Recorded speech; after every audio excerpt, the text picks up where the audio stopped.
In the quiet moments just before dawn, as the world held its breath between moonlight and sun, the little mermaid stood upon the shore. Her gaze was fixed on a distant ship, a silhouette against the pale horizon. It was the prince's ship. Every gentle rise and fall of the vessel echoed the turmoil in her own heart, a heart torn between a love that had cost her everything and a fate that was rapidly closing in. The sea, her former home, whispered secrets on the waves, while the salty air carried the scent of a life she could never truly have. She watched in silence, a solitary figure caught in the limbo between two worlds, knowing that with the first light of day, her time was up. Suddenly, the surface of the water broke. Her sisters emerged from the depths, their familiar faces pale, not with the glow of the deep sea, but with a profound and chilling sorrow. Their long, beautiful hair, once their pride, was shorn and uneven, floating around them like ghostly ribbons. They had sacrificed their greatest treasure to the sea witch. In their hands, they held a single object that glinted ominously in the fading moonlight. A dagger, sharp and cold. It was the price of their bargain, a desperate last-ditch effort to save her. They spoke of the sea witch's cruel proposal, their voices echoing with the eerie acoustics of the ocean's depths, a sound that was both a comfort and a terrifying omen. They offered her a choice, a terrible path back to the life she had left behind. The dagger felt unnaturally heavy in her trembling hands. It was a lifeline, but one steeped in betrayal. The blade, forged from magic and despair, seemed to hum with a dark promise. There was only one way to undo the witch's spell, to prevent her own body from dissolving into sea foam at sunrise. She had to take the dagger, find the prince, and let his lifeblood fall upon her new, human feet.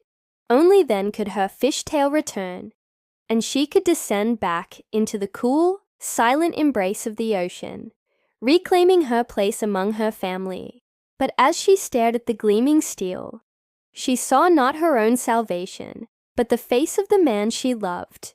Her heart pounded a frantic rhythm against her ribs, a drumbeat of impossible choices. The hush of the ocean seemed to grow louder, amplifying the deafening silence of her decision. Stealthily, she slipped aboard the ship, a ghost in the pre-dawn gloom. She found him on the deck, asleep beside his new bride.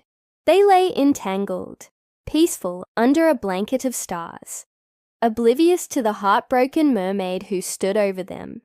A gentle, happy smile played on the prince's lips. A smile she had once dreamed was for her alone. He murmured his bride's name in his sleep, a sound that shattered the last fragments of the mermaid's hope. Tears, hot and silent, streamed down her face, falling like raindrops onto the dark, indifferent waves below. She had given up her voice for him, endured excruciating pain for him, and now she was to be his executioner. In that moment, watching him sleep so soundly, she understood the true, crushing depth of her loss. She lifted the dagger. The moonlight caught the edge, making it shine with a terrible beauty. Her arm trembled with the weight of her choice, his life or her own. She looked at the sleeping prince, his face so dear to her, and then at his bride, nestled in his arms. She saw their happiness, a world she had so desperately wanted to be a part of, but could never enter. Love, true and selfless, flooded her heart, overpowering the primal instinct to survive. It was a love that could not cause harm, a love that could not destroy the happiness of its object, even if it meant her own annihilation. With a final choked sob, she turned away. Her decision was made. She couldn't do it. Her heart would not allow her to trade his life for hers. She flung the dagger far out into the sea, watching it sink into the dark water, and with it, she cast away her final hope of returning home. As she threw herself from the ship, Her body plunged into the cold embrace of the waves. She closed her eyes, ready for the end, for the pain and then nothingness. But as the first rays of the rising sun touched the horizon and kissed the surface of the water, a strange transformation began. Her body didn't just dissolve, it shimmered, breaking apart into millions of tiny iridescent bubbles. She was becoming sea foam, just as the sea witch had foretold. Yet she felt no pain. Instead, a feeling of incredible lightness filled her. She was rising, not sinking. Her essence, her spirit, was being lifted from the water, as light and free as the air itself. The pain in her feet was gone. Her sorrow was gone, replaced by a strange, ethereal peace. As she ascended, she saw other luminous, transparent beings all around her. They were beautiful and ethereal, their voices like a soft, melodic hum.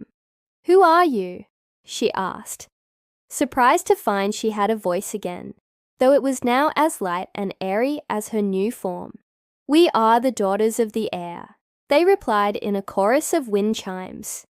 They explained that a mermaid who has striven with all her heart, who has loved selflessly and endured great suffering, does not simply cease to exist. Instead of gaining an immortal soul through human love, she has the chance to earn one through her own good deeds. She was no longer a mermaid, nor was she human. She had become something more, a spirit of the air, destined to travel the world, unseen, bringing coolness to hot climates and comfort to those in need. She looked down one last time. The sun was now fully risen, casting a brilliant golden path across a calm and peaceful sea. The ship sailed on, the prince and his bride awakening to a beautiful new day, unaware of the sacrifice that had been made for their happiness. The sea foam where her body had vanished sparkled with all the colors of the rainbow, a final beautiful testament to her love. Though she was gone from the world of the sea and the world of men, her spirit would live on. Her love and her ultimate sacrifice were woven into the very fabric of the world, a gentle presence in every sunrise, a whisper in every breeze. She had found her own kind of immortality, not in the arms of a prince, but in the boundless freedom of the sky. This story teaches us that true love is not about what you can gain, but about what you are willing to give. It is a light that shines brightest not in possession, but in sacrifice, asking for nothing in return. It's a powerful reminder that the greatest acts of love often go unseen, but their impact ripples through the world forever. Thank you for joining us for this classic tale. If you enjoyed this story, please like, share, and subscribe for more adventures into the world of folklore and fairy tales. We'll see you next time.